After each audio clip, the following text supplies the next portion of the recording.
Your growth in life depends on how you spend your energy. And the best way to spend your energy is on solving the right problems. But which problems are the right ones to solve? I can't stress how important, how critical this question is. How do you know which problems to work on? The obvious answer is the ones that cost you a little bit of energy to solve, but give you the most rewards. And so naturally, the worst way to spend your energy is on solving problems that cost you a lot of energy to solve, but give you the least rewards. But this answer is naive, because it depends on calculating the cost and reward of any individual problem. And if you think about it deeply enough, due to the interconnected complexities of the world, you'll realize that's pretty much impossible to do. Lucky for us, the problem of problems is actually much easier to solve than you might think. The best problems to solve are the ones that choose you, the ones that naturally capture your interest, the ones that spark your curiosity, keep you questioning, ones you're afraid to confront, but deep down inside, you know you have to. And you know you have to because they're the ones confronting you in interesting or threatening ways. It's been my experience in life that once a problem chooses you, it never lets go. It doesn't go away on its own. It demands a response.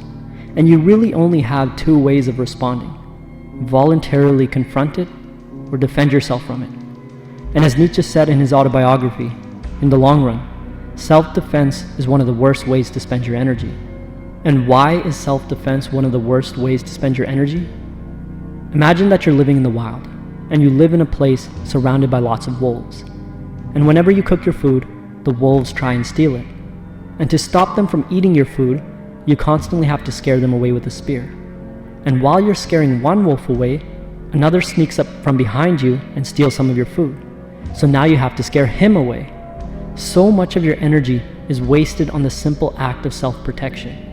And if you're in a place where most of your energy is spent on self-protection, the best outcome you can hope for is to simply keep what you have, because most of your energy is spent on protecting what you have rather than growing it.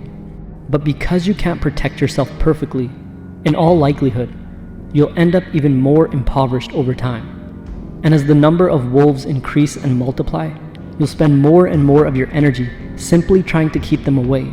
And as a result, you'll slowly become more and more impoverished over time. And eventually, you yourself will be the meal. And these days, we spend more time on psychological self-defense rather than physical. But the end result is the same: a giant waste of energy. The main way we defend ourselves psychologically is through the construction of false identities. And you might be thinking, I don't have any false identities. I'm always myself. But answer this: how many times do you find yourself biting your tongue, holding yourself back from saying what you want to say, saying yes when you want to say no, saying no when you want to say yes, acting in a certain way to avoid being judged, having negative thoughts and feelings towards someone which you hide from them, talking behind someone's back or secretly judging them, having to carefully choose your words and walk on eggshells, denying what you really want, or repressing how you really feel? Be honest with yourself. Do you take on a personality just to avoid conflict with others? If the answer is yes, then you're engaged in an act of psychological self-defense. You have one or many false identities. And I know what some of you are thinking. My false identity is a strength. It helps me defend myself and survive. In the short term, yes, but you can only be on defense for so long. The wolves are here, and you can only defend yourself from them for so long before you exhaust all of your energy. Think about the long-term cost of being on defense. Think about how much energy you spend on constructing false identities to avoid conflict. And what happens? The conflict never gets solved. It never goes away. It only gets worse with time. And all of this energy you spent growing your false personalities was energy you took away from growing your real self. And the more time you spend creating and maintaining false identities, the more weak and impoverished the real you will become. You'll become hollow inside. You'll lose yourself, and you'll simply become a collection of false personalities rather than who you really are. And if you understand what I'm saying, you'll realize that, at some point, you'll have to voluntarily confront the wolves.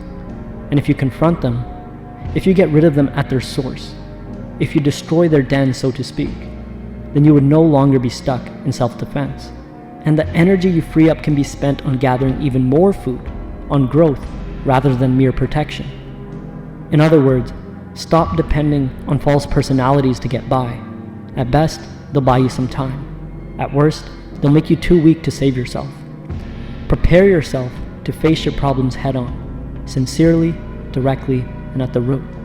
Challenge them as soon as you can, because the longer you run and hide, the more your problem grows, and the more a problem grows, the more difficult you might find to face it. Put yourself in a position where you never have to be false again, as far as that's possible. And create allies if you can, people whom you don't have to be false with, who want to help you overcome your wolves. Perhaps you've already been running for so long, it seems pointless to try and confront your problem. The tunnel seems too long and dark, and you can't see a light at the end.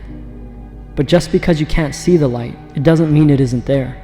I believe that it's always there, and it's always worth making the attempt to try and reach it. Because what's the alternative? Live a false life? Spend all your energy avoiding your conflicts through false personalities until eventually your problems grow so big they consume you?